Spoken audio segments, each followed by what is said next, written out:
This is The Big Breakdown, a long look back at some of the biggest stories we're covering for you at the Hidden Killers podcast and True Crime Today. This is Hidden Killers Live with Tony Brueski, Stacy Cole, and Todd Michaels. Where is Melodee Buzzard? That is the question that authorities, family, anyone interested in this case are still asking. Ashlee Buzzard, now arrested. It's a case that really, when it comes down to it, when you really start to examine what's going on here, it's a mental health crisis. One with legs, one with a driver's license, one with agency to move and to explore the crisis as if it were reality. That's what we're going to be exploring here. Shavaun Scott, psychotherapist and author, joining us to break down this case. I'm trying to grab your book over here so I can hold it up. Here we go. Your memoir, Nightbird, out right now, and also The Minds of Mass Killers, available wherever books are sold. Shavaun, let's start here. This didn't start the day Melodee went missing. Family had sounded alarms for years, reports that she hadn't been seen by some relatives for a very long time, questions about schooling, paperwork, the home, the living conditions described as squalor. And then there's wigs, there's a road trip, there's a swapped license plate, and finally no child on the return trip. When you add all of this up, this looks like a very long runway to crisis that everyone could see and no one could stop. I want to start there about all of this, where people could see it, the family could see it, others could see it, but the way our system works allowed her to just kind of keep tooling along the world with being the caregiver of her daughter, Melodee. How is this how it works? We have the most dysfunctional system when it comes to keeping kids safe. And how I would frame this, it's like there wasn't any one single big red flag, but there were yellow flags, one after another, after another, after another, that went on for years. And unfortunately, in the current legal situation with the courts and the Department of Child and Family Services in most places, it has to rise to such a level of risk. I mean, basically, you can say there has to be blood on the floor before legal action can be taken. And we need to do it differently, although that's very hard to do because there are very strong forces that are highly political that stress parental rights and will fight these attempts to redo the system. I mean, there are political forces that say we need to do away with child protection agencies and that parent rights trump all. But I don't think, as you said, there was any question here that there was a mental health condition going on. I did see one of the interviews, which certainly would fit, is that the mother, Ashlee, had been diagnosed with bipolar disorder, had a prior psychiatric hospitalization. And we know that, of course, bipolar disorder is not uncommon, but you can look at it on a continuum. And when people have a severe case, they often become delusional. They may have hallucinations and they get paranoid. Super, super common. But there are lots and lots, literally millions of people, I would guess, out there with mental health conditions who are raising children. And it's horrifying to see. And often yellow flag after yellow flag after yellow flag. And when we have these flags, there's not a lot outside forces can do. And we're speaking here specifically on the Buzzard case, but I mean, you can apply this to almost any sort of situation. If you have a son, a daughter, a brother, whoever, someone in your life that you care about, whether it's blood or not, you're someone who gives a damn about their well-being, and you see that there is something that is taking over them, that there is a mental health condition that is spiraling and they need help. Those are not usually the folks who are suffering that are going to raise their hand and go, there's something really off here, really wrong. Oftentimes they don't even realize anything's going on. It's those on the outside that are seeing it. But who has the power to get help in those situations? Well, what what I would suggest to families where they have doubts about somebody's stability and ability to care for their child is make report after report after report. Keep notes, document. If you get weird messages or strange voicemails, document, document, document, keep dates, stick to the facts, and keep reporting over and over and over, because sometimes you don't see action with the first or the second report, but if there's a consistent pattern, and the more people who report, the better. um, you may start to see that there are visits out to the home, and again, that's no promise that anything is going to change quickly, but sometimes that's all you can do is just keep rattling the cage. You can report to police, you can report to the child protection agency, but you just have to keep doing it. So, Shavaun, where's this line between somebody is troubled, like they are starting to spiral, and where is dangerous? Where does that line get crossed that, holy crap, we need to do something, this child is in danger, or mom or dad, they're suffering from a mental illness and they're just having a rough go of it? Because Yeah. the state of the world is such that you're going to have some difficult days. That's just how it goes. But when do they cross over to, we need to do something now? A huge gray area there, right? And I think legally, I don't agree with this, but I think legally the risk has to be current, demonstrable, and basically the child is neglected, abused, or not having their basic needs for food and shelter met, and it has to be so extreme that the child is at imminent risk. And how is that going to be determined? I've seen families in the community mental health system where the parents were homeless, living in a tent, and reports had been made that the child was not sufficiently sheltered, but when it was investigated, it didn't meet the bar for any kind of immediate action. And then even if it does get to a judge, the priority of the court pretty uniformly is to come up with a reunification plan or a safety plan in order to keep the family together. And keeping the family together seems to be a higher priority than keeping children safe and in a home where they're well cared for.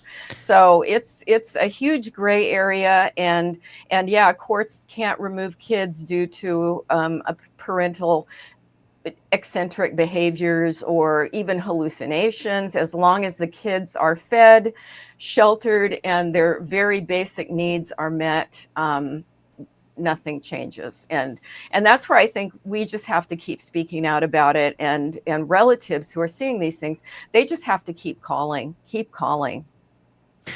Who's making the judgment call on whether this is a safe place for the kids? And what sort of qualifications do they have to be making these judgment calls? Because we see this far too often where, well, someone did visit and they thought, well, this is still satisfactory enough to keep the kids there.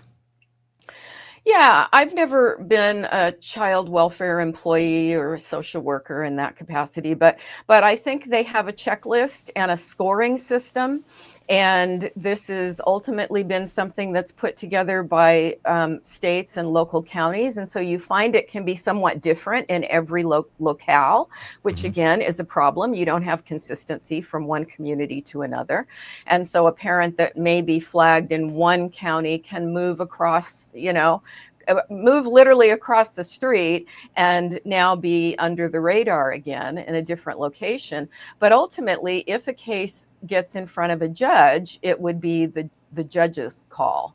And judges typically will go for a family safety plan or reunification plan, and the Department of Children's Services is in charge of coming up with that plan. So it's all done according to a checklist, and it may be everything that the social workers would like to see something change and want to see something happen. And as I've mentioned before, I have had a lot of those folks come to therapy in distress over their inability to see movement, in the court system.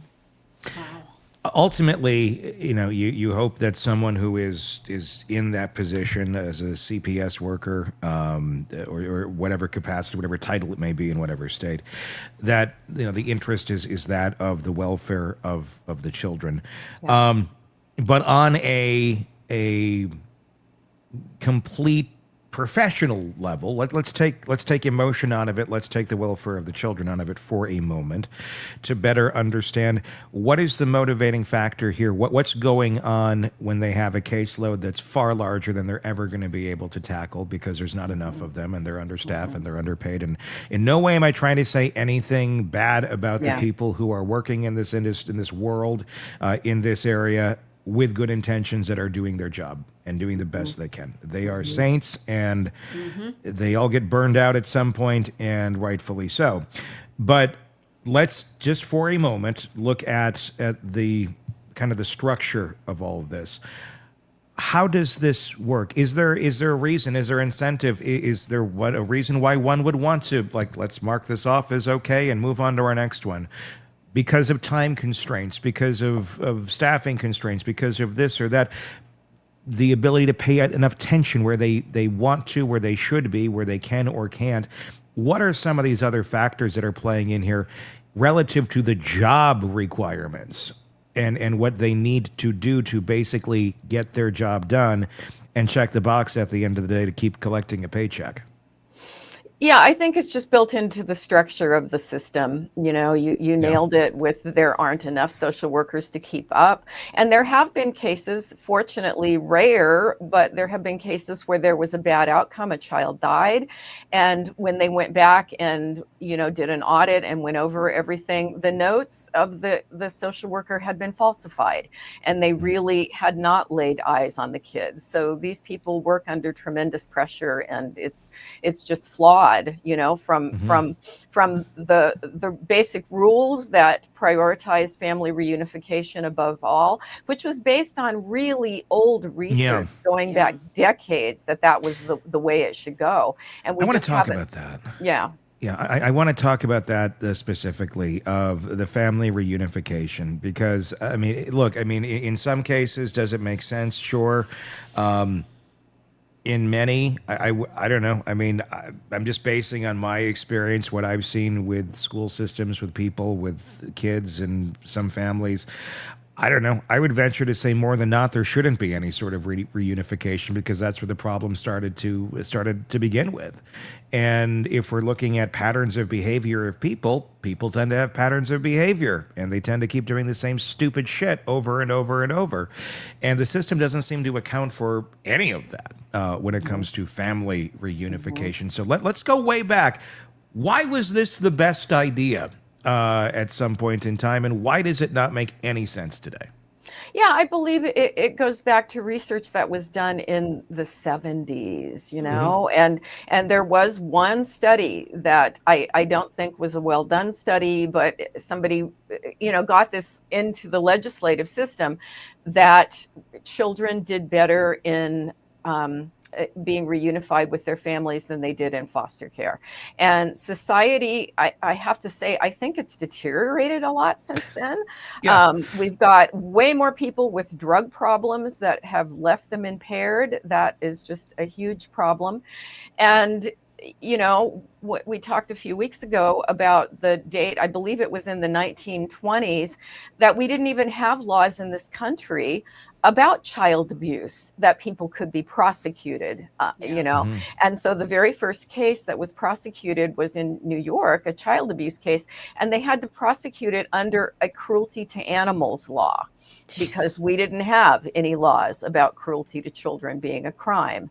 So we're way out of reality here with, even having judges that have adequate training in child development and what kids need and the impact of bouncing around. There are laws now that kids, if they've been in foster care for X number of years, I don't remember how long it is, 2 or 3 years or something like that, that they do need to look at terminating parental rights. But that's fairly new. And so that is a change, but we need to do a lot more. And yeah, you're right, it's like, as I say, yellow flag after yellow flag after yellow flag. There's a pattern here. And some of the things we can do are get teams where you have not just reports to law enforcement, but where you team clinicians, mental health clinicians, with law enforcement that go out into the home when there have been reports, and you spend time doing an evaluation. And that's not something that's done now. It typically is a quick checklist, or they go out, the parents don't answer the door, and so it gets delayed, and it can take ages to even get anybody out there to visit.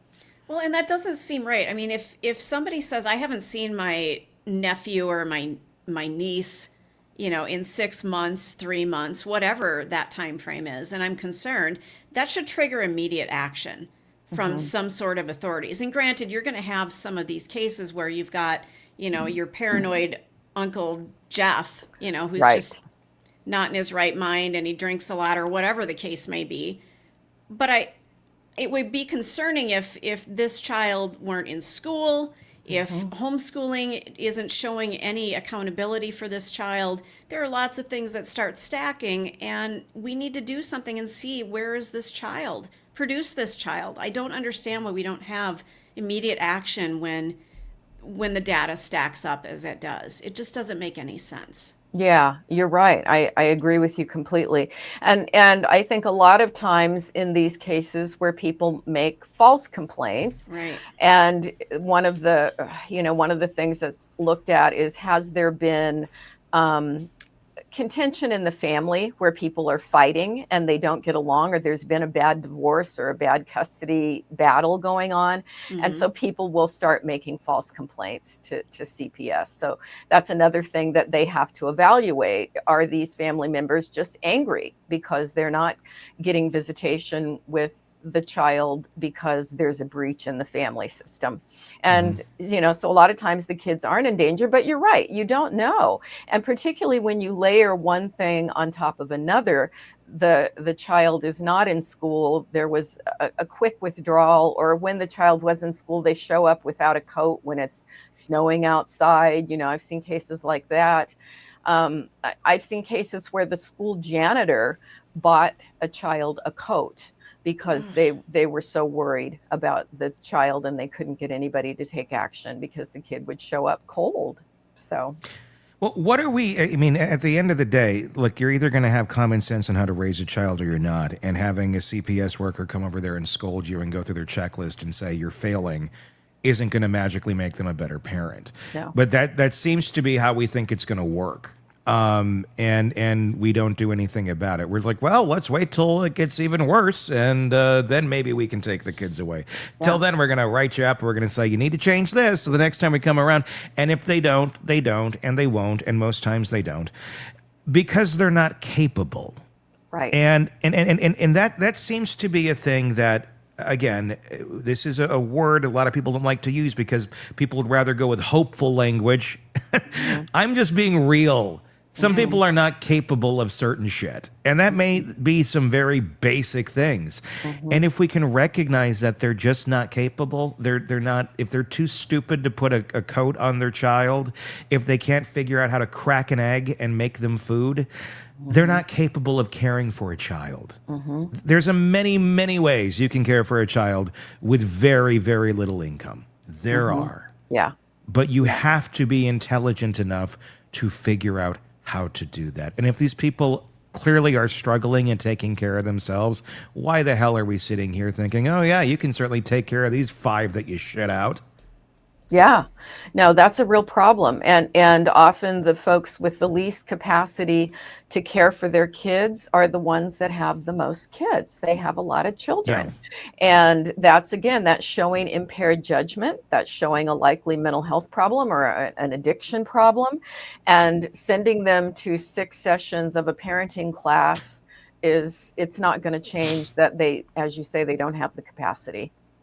Again, though, Boy, I'm playing devil's advocate here because I sit here as somebody who chose not to have children, intentionally did not want to have children.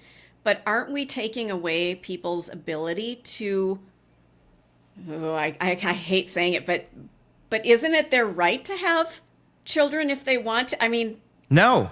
okay, well, but how do you Not stop if you them? can't care for the kid, no. But how do you know if you can't care for them? If they're struggling, if they're barely able to eat, they're not getting nutrition, they're not being cared for by societal standards. It's not your right just to keep. It's like having a prisoner at that point.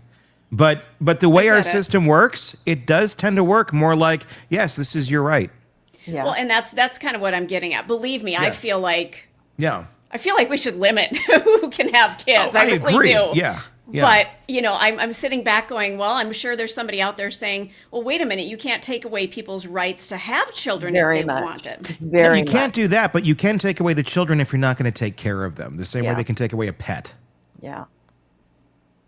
So. Yeah, but we live in a country based upon the rights of the individual, and that seems to be, when the legal system, when laws are created, the rights of the individual come first in everything. It's just like people have the right to be mentally ill on the street and eat I was told that in one of the agencies when I was trying to do a adult protective services report because a guy who was severely mentally ill was eating out of trash cans. Okay. Garbage dumps outside of restaurants. And it was just horrifying to me. And I said, can't he be taken in for a 5150? It was the law in California where you're placed on a 72-hour hold, evaluated, try to get him into treatment. We live in a country where I was told by a county attorney, the law says we live in a country where you are free to be crazy on the street and eat out of garbage cans if that's your choice. And, if that were my relative, I would want to be rescuing them from that. And we do these things that we think are all about individual rights, but there's a lack of compassion. And it doesn't sound very wise. So, I vote for Tony for president. Rights aren't rights when they're hurting people. That's not a right. That no longer is a right. And that's the insane part of all of this. Well, answer me this. I want to ask about the parenting classes where, okay, we're going to send you to the parenting class. Tell me, honestly, in your experience, how often do folks go to these parenting classes and come out different people? Yeah, they don't come out different people. They don't. They get a certificate. They get a certificate to put on their dirty refrigerator. Yeah, and they may learn the jargon that they're supposed to say. I would support my child's self-esteem. What does that mean? How do you do that? And I've asked parents those questions after parenting classes. And when you explore a little deeper, how does this actually change how they behave with their kid? It doesn't. No. And they don't have a clue. But it's sort of like sending, domestic violence offenders who are chronically violent with women they're involved in and sending them to anger management. It's like, same frustration. There's so much wrong. Yeah. We do these things because it makes us feel better. Because it makes... We're checking a box. Exactly. Yeah. It's checking the box. We're saying we did everything we could by saying, go into this box over here and come out a different person. Yeah. Shake the box up. Still, actually more damage. They just have more skills on how to work the system at the end of the day. And we expect different results, and we've done it forever. Yeah. Why do you think we can't get reform in these areas? Why is it that this, I keep saying it, I would think this would be a big ballot issue, that if somebody were to campaign on this, people would be like, oh my God, this is horrible. Yes, we need to reform this. But we never see it happen. It's always some other one-off that gets people enraged on something that affects a minute portion of the population. This is big. This is tons and tons. This is the future generations here and a huge chunk of it. And we're just like, good luck. Why, in your opinion, do you think it is that we never see any sort of reforms on this come to light and it just kind of sits status quo? I think there's just a huge social denial. People don't like to think about it. They skip over the awful stories in the news. It's like, oh, that's negative. I don't want to think about it. And they go into this magical thinking where they actually believe that the system works because it's too uncomfortable to look at the truth. And I think we do a better job. As you know, I'm on Facebook, social media.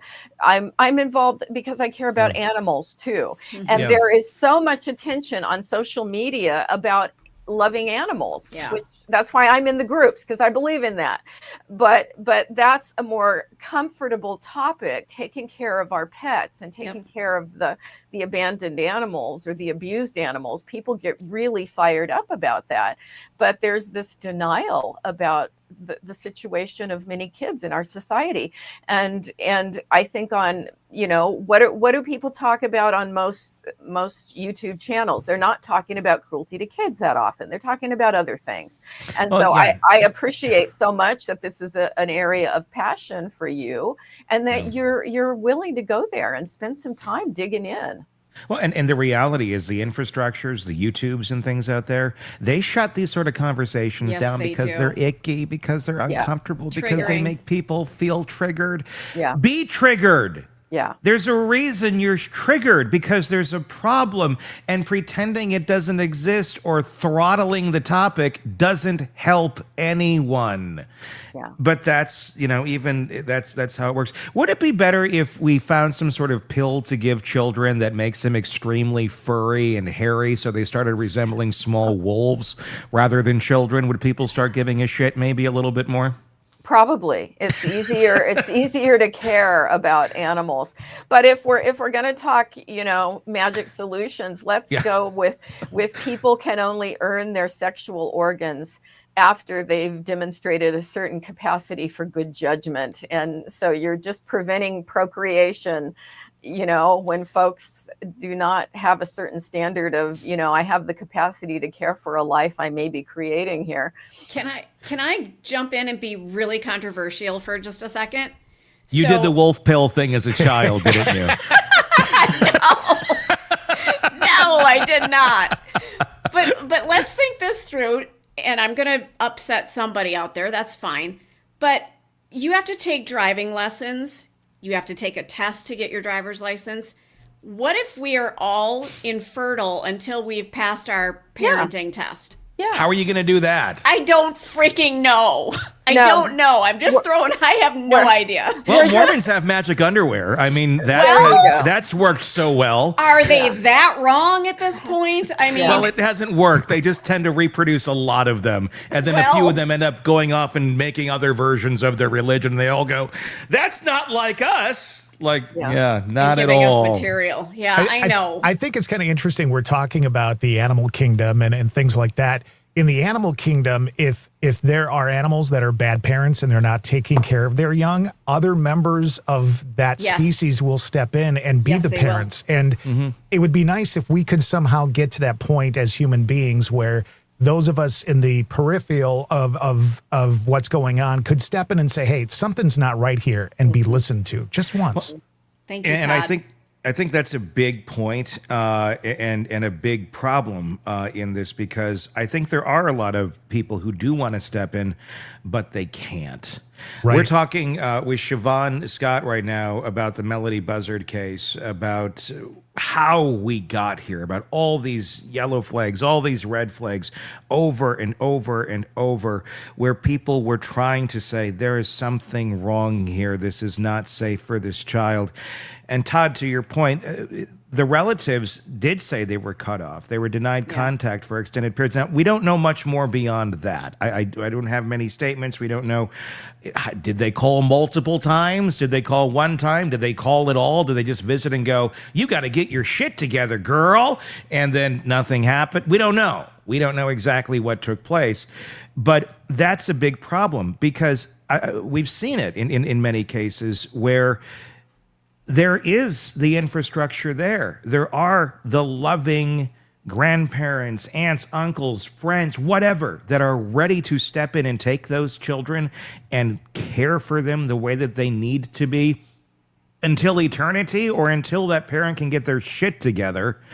But the system allows the parent who doesn't have their shit together to make that decision.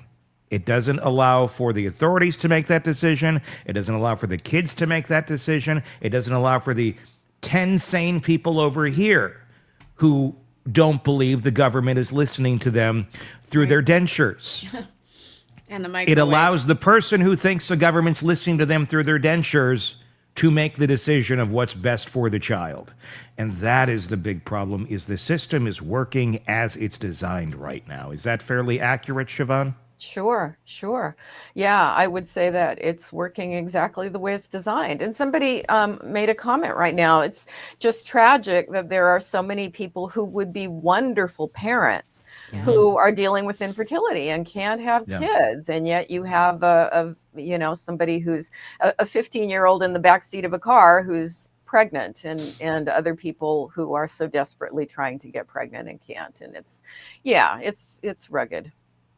Relatives say that they were cut off, denied contact for extended periods here. I want to talk about that, and because that's the brick wall so many people run up against if they're facing an Ashlee Buzzard in their family or somebody that they know when they're trying to step in. Calling, reporting over and over and over. What else can people do when they're basically, you got to deal with the situation and the tools that you have, and you're limited. What tools can be used to push the envelope as far as it needs to go so kids can get the help that they need when they got a mom like Ashlee Buzzard? I think, we're somewhat limited. The other thing that people can do is try to hire a lawyer, somebody who works in these kind of cases with family law experience, and see if there are other, things they can file with the court to try to get visitation. Ideally, we would do a better job with coordinating law enforcement, schools, and mental health folks, and having crisis teams that you can call and say, just do a welfare check, get out there, get in that house, and then just keep calling multiple agencies, because the more you can keep the fire going under a situation like this, the greater the odds that you're going to get eventually some kind of response that may be helpful. I mean, does a court need to step in at some point? Is there any levers that can be pulled? I mean, I know there's situations where people can get into a 72-hour hold and things of that nature for mental health emergencies. But I mean, the bar has to be a certain point. And again, we go back to local jurisdictions and everything depends on how they're handling everything. Yeah. But I mean, at what point? I mean, what is the bar here? So many people are, I think, baffled if they're into these situations at just the hoops of fire that you have to jump through to simply try and protect a child that's literally burning in a pit on the other side of the hoop of fire you're jumping through to save them out of. Yeah, you're right. It's the bar is so high, and it shouldn't be.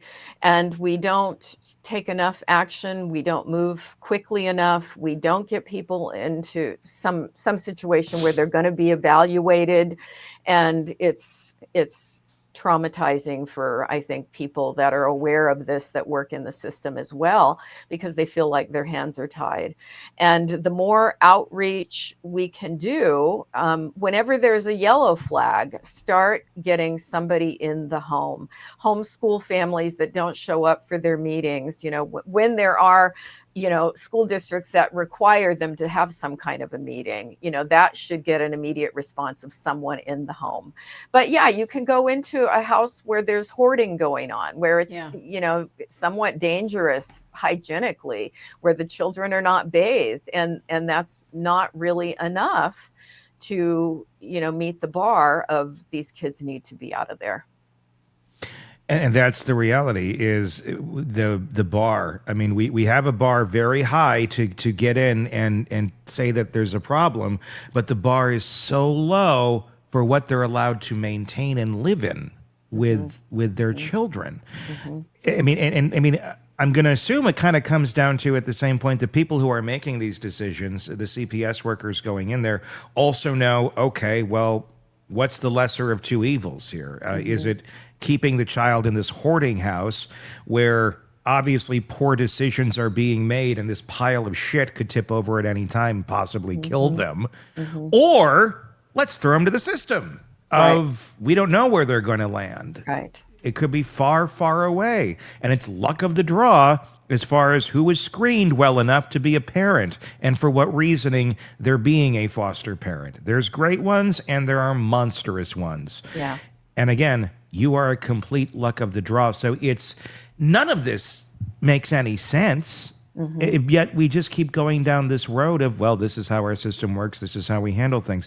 I mean, if you could enact something, if there could be something in the terms of legal levers that would be pulled or put into place, what needs to change, Shavaun, in your opinion, from everything that you've seen? What sort of across the board laws do we need in our country that would protect kids far better than what we're doing right now?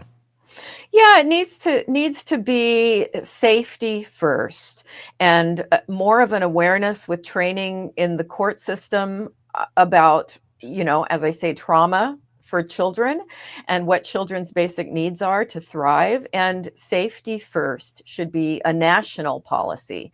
And I think other countries do a better job at that than we do. And, it's just, we're not doing it at this point. And understanding that, as you said, people who don't have the capacity to meet their kids' basic needs in a functional, effective manner, you've got to acknowledge that sooner rather than wait until these kids are damaged or even killed in some cases. I mean, is part of that thinking and part of the reason why we let this happen because many of us come up from places that were difficult, and some of us succeeded, some of us did good, and we didn't repeat the pattern of where we came from, and some look at that going, well, it benefited me. I pulled my bootstraps up and made it, and in some sort of weird, darkly cathartic, selfish way, are people looking at difficult situations that children are in going, well, it'll make them, it's character building. It'll make them stronger in some way, shapes, and forms. I feel like some of that goes on with the way that everyone examines these situations through their prisms. Yeah, that's true. And it's just a lot more comfortable to entertain the idea that, kids can come out of this and be functional and normal, because most of the time they don't. I talked with one social worker once who was so frustrated about a case because the parents were heavy meth users and who knows what other substances, right? Because if you've got that, you've got other things going on too. But her only recourse was to say, you've got to get the needles off the floor, out of the reach of the kids. And, talk about a low bar, right? I mean, that's not even a bar. That's just nothing. Yeah. It's and how is that? How is it even possible? How is the system saying that this is all you have to do? Tell them to get the needles off the floor. Who's making that call? Where is that in the handbook that it says this is all you have to do? Yeah, I think there was probably a checklist, was there food in the refrigerator? Yes. Do the kids have shelter? Yes. Do the kids have shoes and clothing? Yes. And so it just didn't, they have to come up with a score. Here's the checklist. And okay, the needle's on the floor, that's a problem, but that doesn't meet the standard to take action to get the kids That's out not of like the an home. immediate, you're out. Right. God. Because then at the end of the day, true, because here's the big problem. If we were to enact some real sensible changes here, if we were to say, look, needles on the floor are not okay, that's an automatic, you lose your children. Yeah. If you do this, you automatically lose your children. If we started putting the automatics in there, there's not enough places for these kids to go. No. And that's why we keep them in these squalor situations, because we don't want to fund anything that could give them a safe place to go, because we don't have a safe place for them to go. Yeah, very, very true. quality foster homes are, because we do know kids will do better in a family situation with parental figures who are nurturing and attuned to them. But we don't have enough of those places. And unfortunately, sometimes you have people who are fostering not because they really love and care about the kids, but because it's income for them. And we see bad outcomes from those cases. And then the system, people rail about why were these kids placed in foster care and then ended up dead there, or molested or something. Yeah. And so it's really hard. I could not work in this system just because the amount of contact I've had with abused kids tears me up emotionally. Yeah. I had one mom who really was in this category of not having the capacity to parent well, and she was limited in a lot of ways, including cognitively. And she brought in her little boy. I was working with the child. I think it was funded by CPS at the time. And so I was trying to do therapy with the little boy, and there was really nothing wrong with him other than inadequate home life and inadequate parenting. And mom brought him in one day with an ear infection, and she had a $10 copay for the antibiotic, and she didn't have the $10. And so she couldn't get him medication to clear up the infection. Who gave her the $10? I gave her the $10 and said, go get the medicine. And it's just, it's something most people would rather not think about. And the compassion fatigue that will end up being so prevalent with caretakers and people like you in the mental health system, in the, medicinal, medicinal, that's not what I meant. In the medical field. I mean, it's just every contact they have with these cases. I can't tell you how many times I paid for veterinary care for animals that couldn't, the people couldn't do just the most basic thing. They brought them in, they got a free exam because they were a first-time client, but they couldn't pay for medication that the animal desperately needed. Yeah. I did that out of pocket. You can't keep doing that. It takes a toll on you as much as you want to and you need to. You just can't keep doing it. And our system is not set up for people who can't afford care. Right. And I can totally see you doing that. So bless you. Yeah. I mean, you can't, because you can't rescue people from all of their problems over and over and over. It's just, that's not the solution. The people with the problems need to be fixed. Mm-hmm. I mean, and at the end of the day, take the kids out of it. You have hordes of people that can't manage basic life. Mm-hmm. And that's the reality of it. And they reproduce faster than others. Mm-hmm. So we're dealing with a massive issue here of hordes of incompetent zombie-like beings that some, probably can be educated and fixed and helped. Others are going to eternally be just wreaking havoc wherever they go, because that's the card they were dealt when sperm met an egg, because it was two other people that were just as messed up. And we don't seem to have any real plan to deal with any of it other than just, well, let them keep fucking. This is, I mean, it's true. I mean, I'm harsh on it but it's true. It's what we're dealing with. And how do we deal with that? I have no idea. Yeah. But I would think the first step would be not allowing to continue to have children might be part of it. Yeah. It's very, very, very frustrating.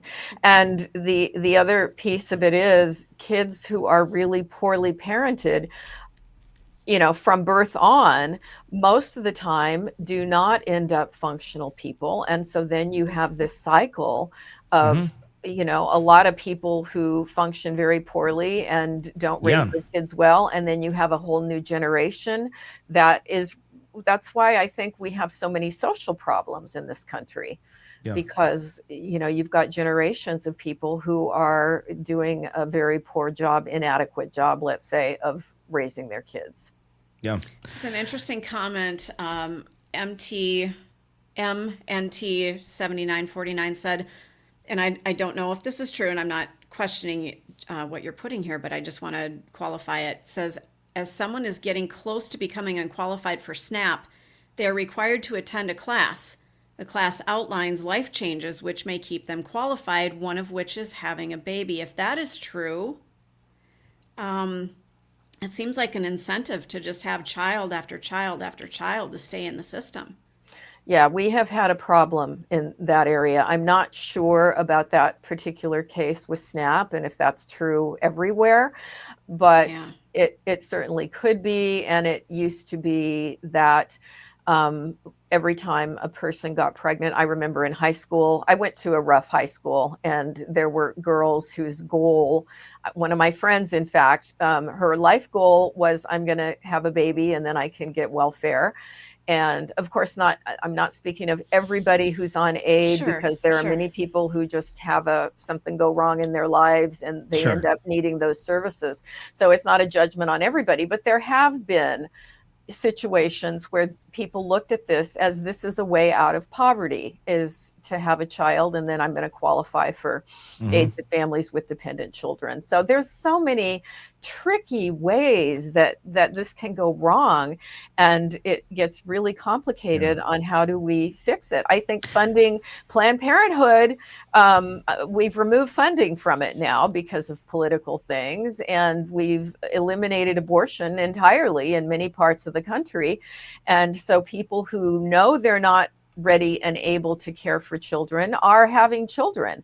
And you know, if the laws continue to go in that direction, you're going to have more and more and more poorly parented kids from people who don't even want to be having kids. And more and more crime, which will continue to rise, which it's no coincidence that when abortion became legal in our country, roughly around 18 years later, there was a big dip in crime. Yes. I wonder where that would be. I wonder, because those people never came to the world. Yeah. That was a good But then book. we're going to complain about it. Because it's a precious, we're going to care. We're a precious child. We don't give a shit. Once you're out here, you're good luck. Yeah. Good luck. You're to the wolves. I read that book too. That was a very interesting statistic in the case for that the crime rate went down once abortion was legalized. And I know so many women, of course, who have had abortions, and I don't want to offend all the pro-lifers out there, right? They've got their argument. I get that. But on the other hand, when someone knows, I'm 14 years old, I cannot care for a baby, and they're coming from a house with substance abuse, and there's no support system for them. And you're talking about kids that are going to be raised in these kind of situations.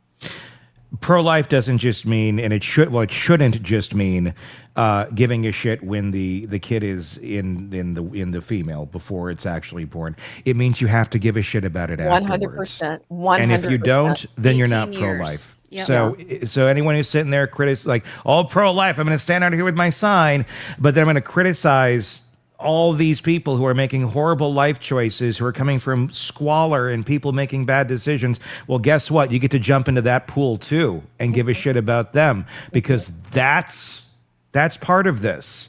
You can't have one without the other. So Yeah, we want people to work. We don't want people on aid. And yet we still want to basically force them to have children that they can't care for, and they can't get jobs, because who can afford $2,000 a month for childcare when you're only earning $1,500 a month to live on in a low paying job? And people aren't looking at the big picture here. They're thinking of these Band-Aids, and there's just not a lot of thought going on. It's check a box, pretend it's not bothering me, la, la, la, la, la. Everything is great in my world. Oh, did Junior just essay two 16-year-olds and nearly choke one out? Oh, la, la, la, la, la, everything's great. That's the type of world that we live in right now. Reference to the Jesse Butler case. But that's how I feel. You know, that is how it is. Well, I'm glad we solved all the world's problems again today. Or just brought them all to light. I think you're doing a big service by bringing them to light, because, again, it's just social denial. People don't like thinking about it. I mean, I don't enjoy thinking about it, but I still read these cases because I'm like you. I want to try to understand, where did we go wrong here and what can we do? Well, what's most disturbing about the Buzzard case to me is, I mean, the system is working as planned. The fact that Ashlee Buzzard could drive many states away, have a wig on her kid. People know there's a mental health problem with this woman. There's report after report of it not being a safe condition, but she still has the kid. She can make the kid disappear, tell no one where they are. and for a month not be arrested. It's like, really? Really, this is how this is. You can't, like, some right here that she has that we can't really force her to talk. That her rights of not talking trump somehow forcing her or coercing her or making her suffer until she spits out where the hell this little girl is. Make her uncomfortable enough that she has to speak. But we have no mechanisms to do so. And we honor that like it's some sort of golden goat that we can't violate this. But meanwhile, she might be dead somewhere in a ditch in Nebraska. We don't really know. Talk to mom. Well, we can't. That might make her feel uncomfortable. It might violate her rights. America. Yeah, it made me think of the Daybell case and Yes. how long JJ was missing. And at least we did have law enforcement kick in and start to get pushy about we need to verify where this child is. But I can't remember how long it took before that started happening. But you did have the grandmother who was being a broken record about it. Yeah. And Right. saying, She was. And Yeah. that's a prime example. Larry and Kay Woodcock were all over it. They were being a broken record left and right. And what happened? The kids ended up melted in a bucket in Chad Daybell's backyard. Yep. Yeah. And while those two are off in Hawaii playing the ukulele and getting married on Shipwreck Beach. I mean, Maybe there should it's be a Daybell statute that, you know what, after a certain amount of time, if you haven't produced your child, the Daybell statute kicks in and we go and find your damn kid. Yeah, how about like 5 minutes? Like if the police show up and where are your kids? And the answer is, I'm not telling you or I don't know. Well, then guess what? You're going with us. There should never be a reason that you couldn't speak to authorities as to where your children are. And if there is, then you're probably breaking a law. If you can't logically tell someone, my kids are over here and they're safe. And this is why. I mean, granted, Lori did lie and say that the kids were at Frozen watching the movie. But again, that would require follow-up and the ability to do so. And The again, movie's like 2.5 hours. I mean, so what happened after 2.5 hours? Yeah. nothing. Exactly. It's like, oh, no, they're over here. They're staying with. Then prove it. But then you got the interstate dynamics. We need a national system that does something. Yes. Because right now, it's really easy to hide a kid, lose a kid, steal a kid, sell a kid, do whatever you want with a kid. Because there's not a lot protecting them if you have a nefarious caregiver in charge. Only in America. Let's hear a verse from the Brooks and Dunn song about this shit. I'd love that. Your thoughts in the comments section, everyone. We would love to hear them, and please do share this because I can guarantee the algorithms of YouTube are going to go, this is an icky topic. People don't like to be uncomfortable. So share the shit out of it so people realize, hey, this is actually happening, and maybe things can change. There's a thought. Until next time, for Stacy, Todd, and Shavaun, I'm Tony Brueski. We'll talk again real soon. Want more on this case and others? Then press subscribe now and don't miss a moment of true crime coverage from Tony Brueski and the Hidden Killers podcast. This is Hidden Killers Live with Tony Brueski, Stacy Cole, and Todd Michaels. We are talking the Melodee Buzzard case first this morning. A missing 9-year-old, a mother in handcuffs, an arrest that raises far more questions than it actually answers. 9-year-old Melodee Buzzard disappeared after that cross-country trip with her mother, Ashlee Buzzard. The trip that Ashlee saying nothing about as to why she went on it or where her daughter went. Surveillance footage shows wigs, rental car, and a quiet return home without Melodee. Now we're weeks into this, and Ashlee has finally been arrested, but on felony false imprisonment charges that authorities say is not connected to her daughter's disappearance. Okay, so what's really going on here? Was this a strategic arrest, a way to keep her in custody while the investigation unfolds, or something darker and tied to what happened on that trip? Help us make sense of it. Defense attorney Bob Mata is with us, host of the podcast Defense Diaries. We're breaking down what the charges mean here, what it doesn't, and whether law enforcement's careful wording on this hints at something much bigger is going on behind the scenes. Let's start with this, Bob, on this, the charge itself that everybody is talking about, that she's been arrested on. False imprisonment, and apparently not directly connected to Melodee. What does that legally entail, and what does it tell you from a defense attorney standpoint? Well, I mean, the charge itself is pretty basic. It's essentially that you're keeping somebody against their will. Like if I were to lock you in a room and you felt as if you weren't allowed to leave that room, that's false imprisonment. So, the charge itself is unusual because we don't know really any of the facts. I mean, I know there's been a couple of people that have come out and talked, and I think the alleged victim said something, but I don't really understand what it is, which tells me more in terms of that careful wording that you were talking about. This is very much a prosecutorial strategic move in order to, as you said, either get her off the streets, which to me is a curious decision in the sense that, frankly, I think that she may be more helpful in locating Melodee if she was out as opposed to being stuck in a cell, just in terms of maybe communicating with people.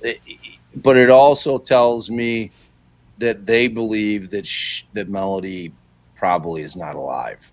Because and the bail too, the bail being so high, they don't want her out. Right. She's never going to be able to post that.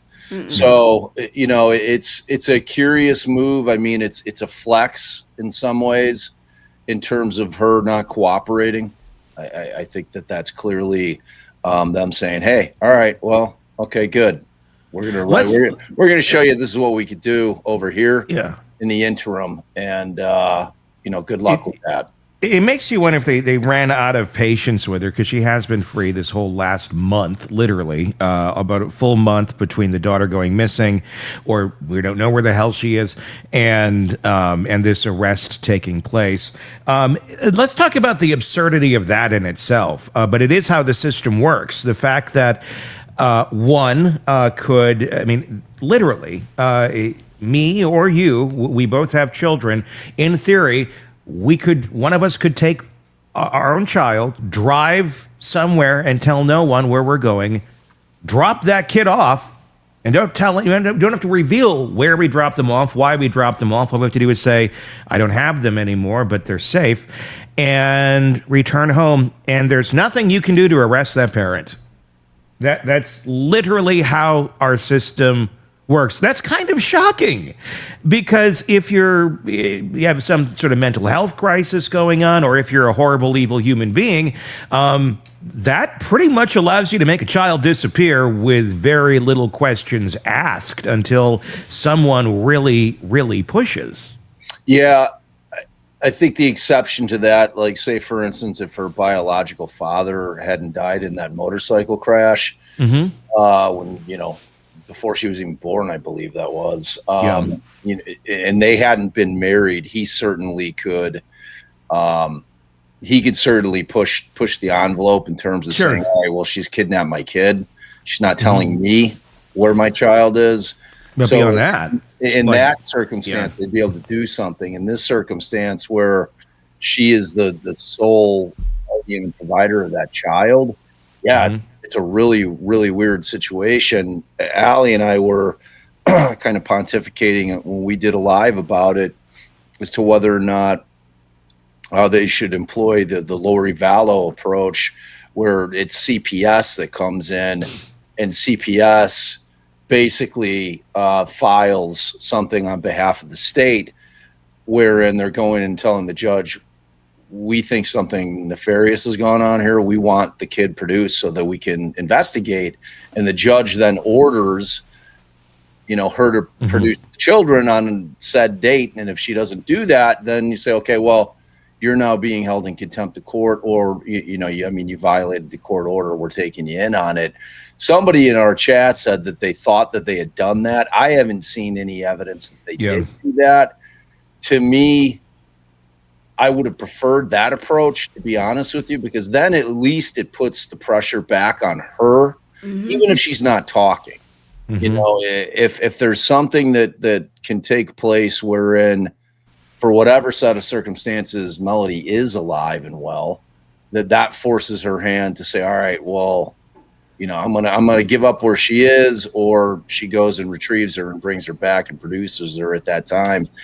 Otherwise they toss her in then. You know what I'm saying? But I don't know if that was actually done. Like I said, somebody in our chat said that it was done, but I haven't seen any reports about that at all. And it's another lever to pull, and they should be pulling it. But the reality of that lever too is also kind of asinine as well in terms of how that functions. This is an emergency. There is a missing child. Yeah. So this would be, okay, now we're going to set a date where you have to produce the child. It's like saying the house is on fire over here. Oh, the fire department, we called them. Well, look, they bought, look, isn't that cute? They got a little garden shovel out of a Happy Meal from 1987. They're going to dig a well. They're going to dig a well with that shovel over here in the neighbor's lawn. Once they've reached the water table, then they're going to take buckets of it, and they're going to use the Halloween bucket from McDonald's and kind of throw that onto the fire, and hopefully that puts it out. That's about as effective as that would be, because essentially when it worked in the Vallow trial, they found one of the kids melting in a bucket in the backyard. Yep, that's right. But they had to go to Hawaii to grab her. Yes, Right. and she's in Hawaii. She's been married to Chad in Hawaii at the time, so without a care in the world, So she, it's like it's a really puzzling case, man. I mean, we were digging into it, just kind of logistics of it in terms of that 3,000 miles traveled in 3 days. It's a really, really weird case, man, and I'm trying to understand if it is something that happened with her in terms of just some kind of mental illness, if she's got paranoid schizophrenia. I don't know. It's like trying to understand what the hell is going on here is weird. And we were trying to devil's advocate it and say, okay, well, let's try to figure out a scenario in which Melodee's alive. That she is just trying to protect the child, but the thing that we kept running up against with that particular scenario is, okay, you left Melodee with a trusted friend, right? Okay, well, what trusted friend is sitting around watching this shit transpire on, the national news and just sitting there remaining quiet? Like any normal person would be like, I'm out.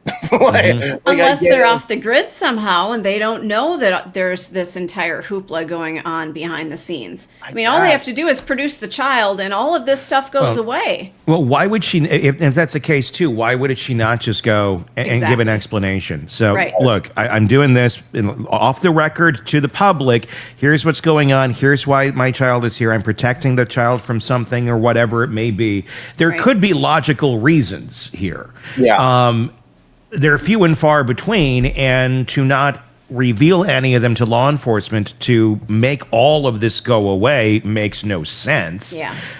Unless there is some sort of mental health thing going on here as well. But we're also sitting here in a world where it's been 30 days and there's nothing that would compel her or force her to get any sort of mental health evaluation either. We just sit and wait for the crazy person to do more crazy things and hope something that she does is crazy enough that we can say, oops, you crossed a line. Now we're going to have to put you in prison, which it looks like she did in some way, shape, or form of false imprisonment, which we don't know exactly what that means, because it can mean something just as simple as, I'm not going to let you leave the room.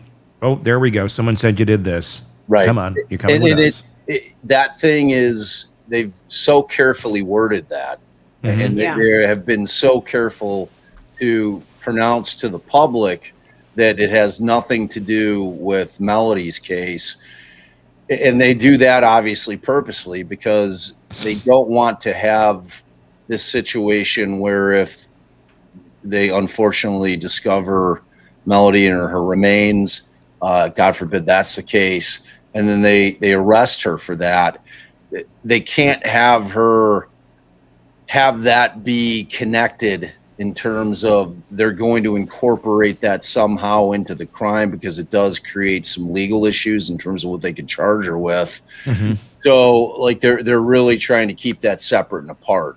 You know what I'm saying? Because it does create, I don't necessarily know that it's going to be a double jeopardy issue, but it does create other issues legally in terms of, you know, how they handle that case moving forward and what exactly they can charge him with. And if you're her defense counsel now, you know, there's an interesting question on how do you handle this particular charge?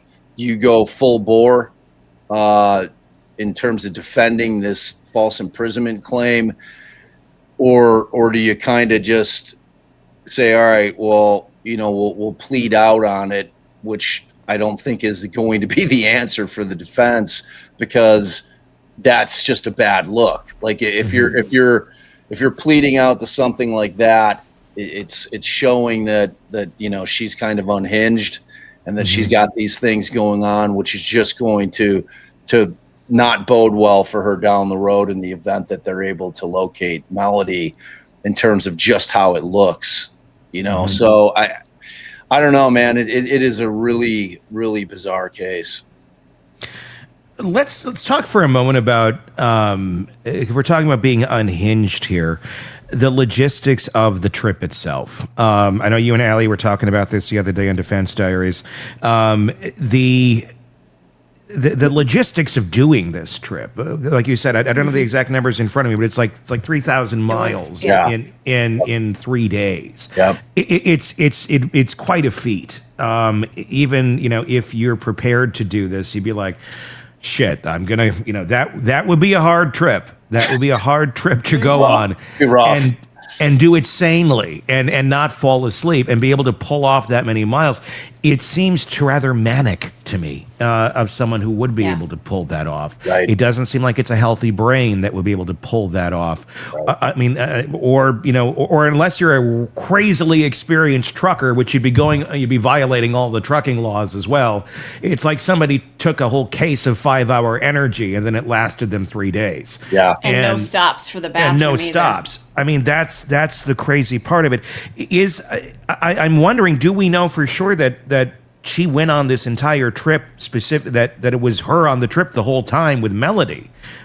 Do we know that as a certainty, or is there a possibility that somewhere along the way someone else may have gotten in this car and continued that journey and came back with the vehicle? I mean, the last that we know that she was caught on video was on the 9th. And at that point, Melodee was with her still. Like, so whatever that footage is, and I don't know if that's been leaked out to the public yet, but it's certainly been discussed that was, you know, in terms of the state kind of putting a timeline together for the public, that was the last time she was seen. And that is on the return trip, right? So that is after she's already gotten to Nebraska, turned around and was heading back.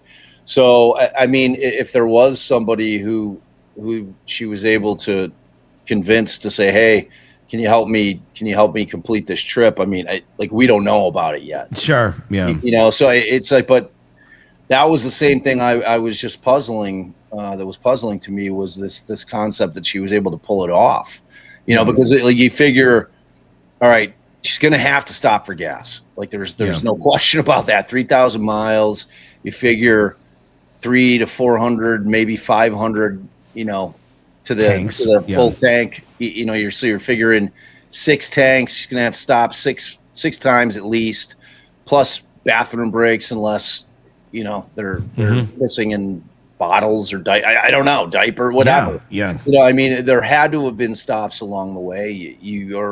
I'm confident that that's exactly what law enforcement is doing. They know the route, so they're stopping, I'm sure, at every gas station along that entire route and saying, all right, did you see this person? Now the question then becomes, you know, was she using a debit or a credit card, you know, at the pump itself? They're then, you know, pouring through the bank records, which will be helpful in terms of locating where she actually stopped.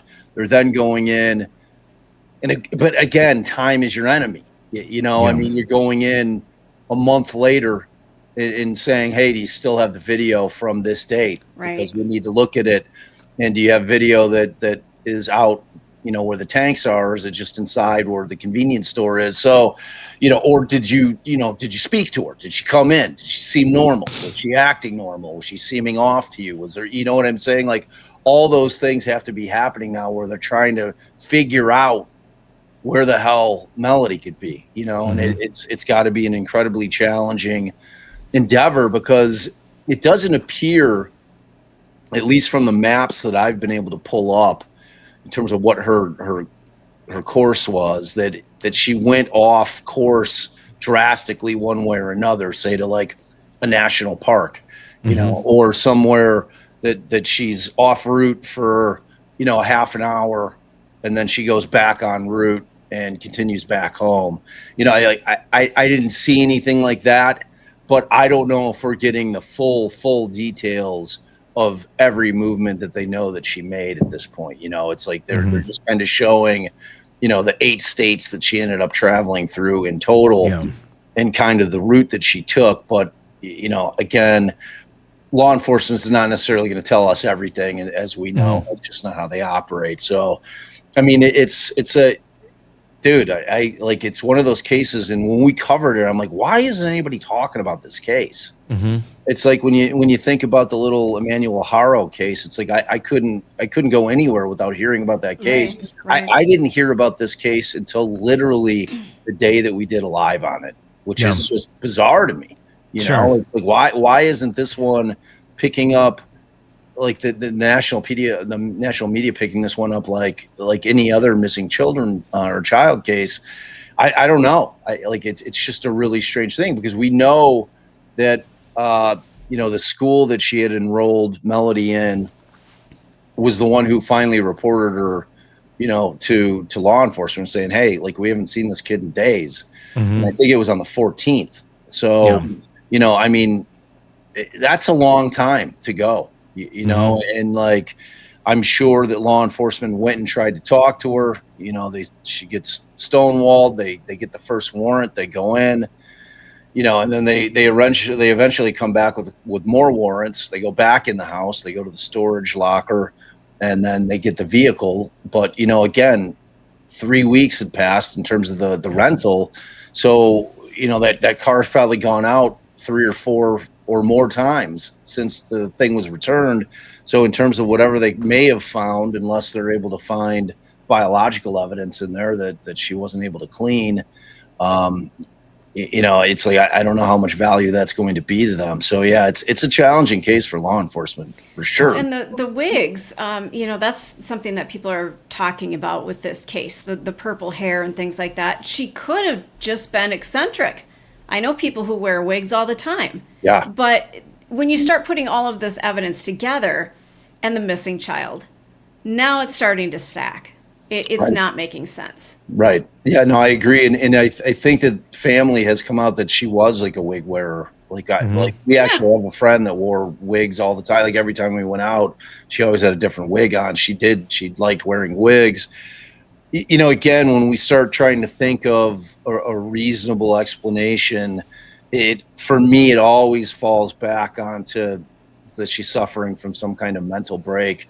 Whether, to me, the most common sense mental issue would be that, like, kind of paranoid schizophrenia, wherein I could see a situation where, when you're suffering from that particular disorder or that disease, you think that people are out to get you, and it is vivid, it is real. And that would include law enforcement and people with guns and people that are coming from the government. So that would help explain why she might not be willing to talk to law enforcement. But then again, we have to have that situation where if it's a trusted friend that is off grid and still, she's coming and saying, I think the government's after me, or I think they're after Melodee. Like, you have to take her for me because I think they're trying to kill her. Does that person not realize that she's going through something? It's like I've had a friend who actually I went to law school with, who disclosed after our first year of law school that she had actually been enrolled the year prior but that she was a paranoid schizophrenic, but had been medicated and was taking her medication up until the point where she started law school, at which time she's like, you know what, I think I'm good. I think I'm cured of this thing, which is a common problem with that particular diagnosis, because a lot of times when people are taking their meds and they work, they're very effective for that particular mental illness. They then confuse that with being cured. Yep. And then they get off their meds, and then it comes back. You know, that cycle it just starts recycles. over again. Exactly. So it's a really weird case, man. And the real difficult thing with that, and I want you to speak to the legalities of it, because again, I think it's one of those things that people are not aware of, that this is how our system works until they're seeing it in action and going, oh, it doesn't work now, does it? There's the hands are tied so tightly of those that care about the person with the disability, with the mental illness going on here. There's only so much they can do. The grandparents, the aunts, uncles, anybody. I mean, unless you're like the spouse that's living there or has some sort of custody of the child, there's not a whole lot you can do to get that person help. That person needs to seek help, and they need to be presenting themselves as a danger to themselves or others before any sort of meaningful interaction can take place. And if none of that is being demonstrated, this is how she's able to live, because people are asking, how was she able to be, the family said 2-3 years ago there was problems and that she's living in squalor and there's clearly something wrong with her, but nothing was done. Well, because nothing can be done in a lot of ways. Is that correct? That is correct. I mean, you nailed it on the head. It's that situation wherein, unless she's a threat to herself or others, there's nothing you can do. There's absolutely nothing you can do in terms of especially getting her in to do like a 72-hour hold. I mean, there has to be a trigger for that. You just can't have her family calling in and saying, okay, well, she's not talking to us anymore, or she's not allowing us to see my grandchild or my niece. Those kind of things aren't going to trigger them saying, well, it sounds like a family issue. That's not a law enforcement issue. If she does something wherein she's threatened harm to somebody else or herself or her child, and you're aware of it, that changes the scenario. At that point, we can step in. But until something like that happens, their hands are tied. I mean, they can't get her in.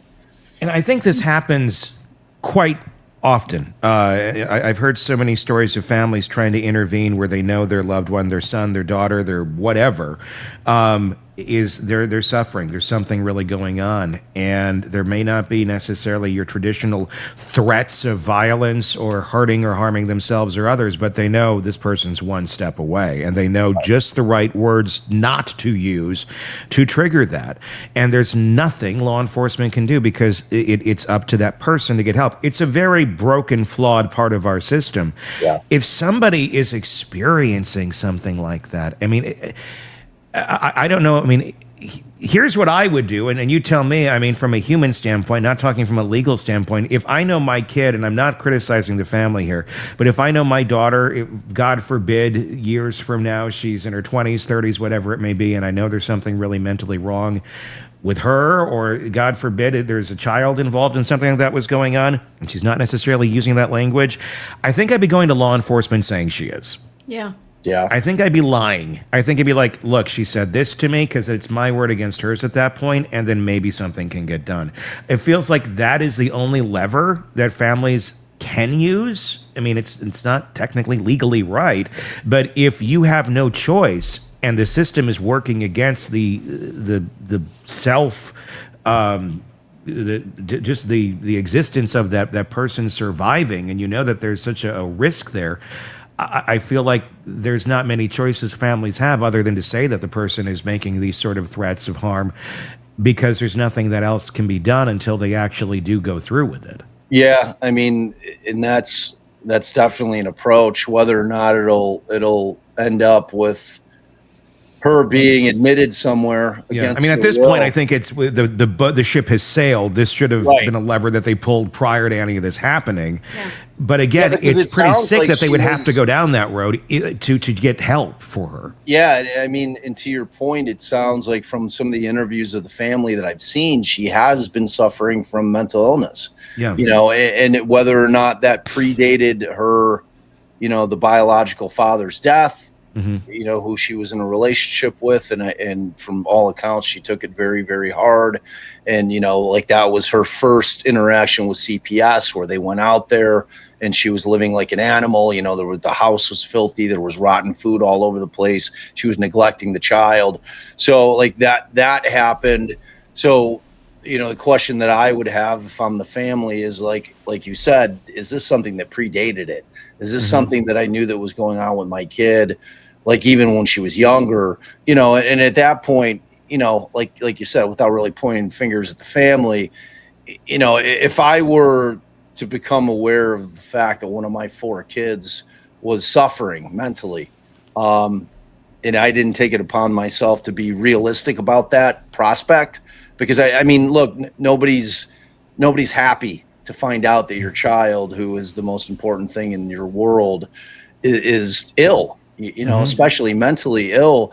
You know, I think there's an aspect of denial there a little bit. And, you know, there's a lot of reticence about, you know, well, do I want to, you know, now put her somehow in the system, you know, and where I don't necessarily trust that either.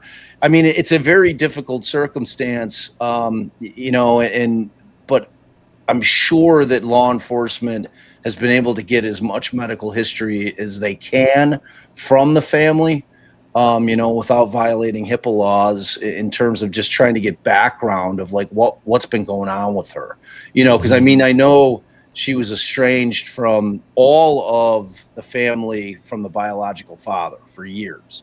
And from what I've read, it sounds like she was estranged from her own family as well. Yeah. She was just kind of a loner out there, man. And, you know, but like, that's that thing where I'm always thinking like, all right, this is the me and Melodee against the world situation. And like Melodee is like her ride or die, you know, it's like the only person in the world that she trusts and cares for and loves in that way. And which makes it harder for me to believe that, you know, she did something to harm her, but then you can't know, you know, that Especially if there's a mental health crisis. I mean, if that crisis is going on, yeah, I mean, you would think that she wouldn't want to do that. But if the voices are telling her, you know, just like Lori Vallow Daybell, that those kids go from, you know, they're the most important thing in the world, but now they're zombies. And the best thing, God wants you to kill them so they can go work at Costco in heaven, because they're short a stalker. And that happens at the Costco in heaven. Just ask Lori. And then, you know, kill the kids and, you know, put them in the backyard. But it's all justified because the crazy thinking that everybody has seen, but we can't do anything about because we have laws that protect the ill, and it's good that we have them, but they've gone to the point where they enable the illness. They do not protect the person from it anymore until it's too late, and that's the big problem. Yeah, I mean, and it's like we talked about last week. We talked about a case wherein, you know, we know that the victim in that particular case was suffering from mental illness, and that, you know, her mother had called in. We're talking about the Sean Grayson case last week, which is a really good episode that people should go back and watch.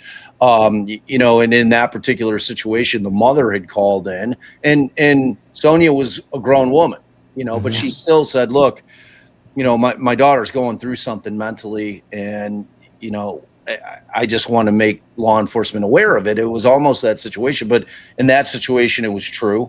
You know, but at that point, she wasn't a danger to herself or others.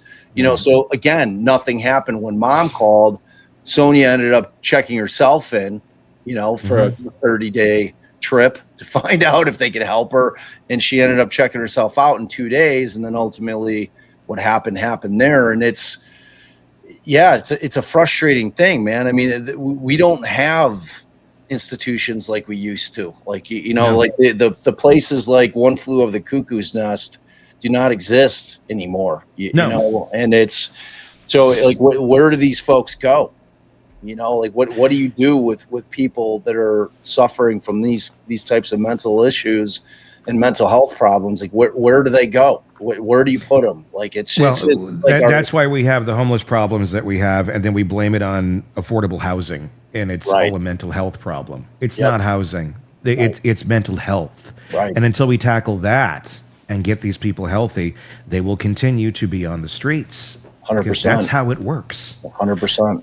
Yeah, it's so frustrating, and there's so I hope that I don't feel this is going to end well, but we'll find out. I mean, we never do. Like, you know what I mean? It's like I've never gone into one of these things feeling like it's going to end well. You know what I mean? Sometimes we're surprised, but unless there's somebody off the grid that is just completely clueless, I don't know. I don't know how this ends, and God, there's just so many questions.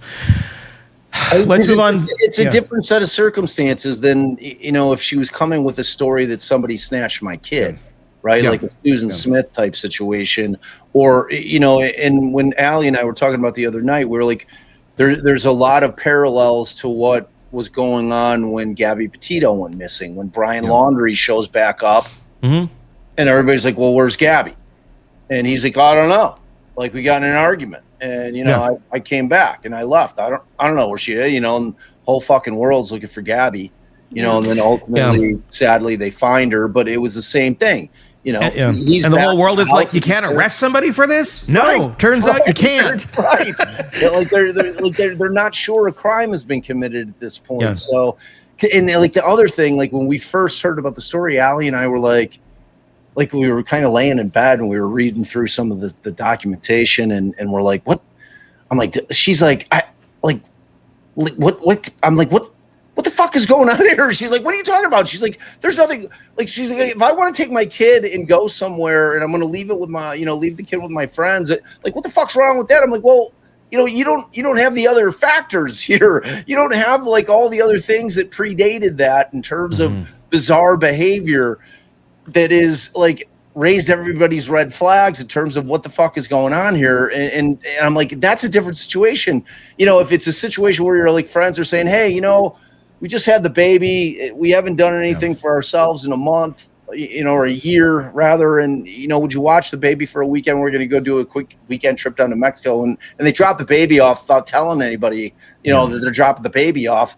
Yeah, I mean, of course you can do that, but this isn't the fucking situation. It feels entirely preventable, and it's been enabled by laws that sane people have put in place that enable the insane to do whatever they're going to do. Yeah. That's the frustrating part of the whole damn thing. Sane people enabled this sort of behavior to take place and to fester and to do whatever it's going to do because we wanted to protect the rights of the insane person. Yeah. Yeah. And one of the other things I want to talk about. Who's insane in that equation? Right. I mean, exactly. I mean, therein lies the rub. And the other part of this is that I think that people are incredibly frustrated with the fact that she's not cooperating. You know what I mean? Like it's that darn Fifth Amendment right to, not self-incriminate yourself that is stopping them from being able to fucking make her talk, and it's like, it's that thing where people are like, okay, that right is super important. We get it. But there's a fucking child missing. Like there's got to be some kind of workaround. And there's not. Waterboard the bitch.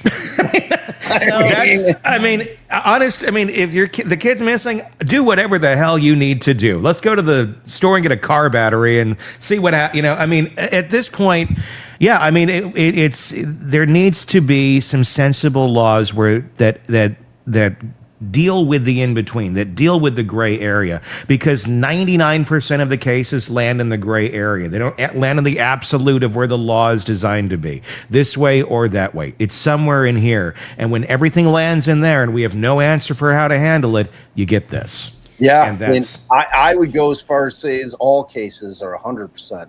Everything's in the fucking gray. You know what I mean? Like there is nothing black and white in this world, man. It all lays like right in that thing. But when you're butting up against our constitutional rights, which truly are like people don't understand how important they are until they've been violated, until those are taken away from us. We just all take them for granted because you're not sitting around waking up like in the morning, like, oh God, I'm so fucking happy. I have the First Amendment and the freedom of speech. Oh, fuck it, I'm just going to go out and say all kinds of shit today.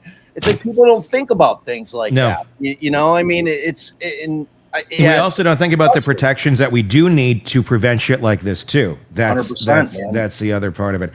Want more on this case and others? Then press subscribe now and don't miss a moment of true crime coverage from Tony Brueski and the Hidden Killers podcast.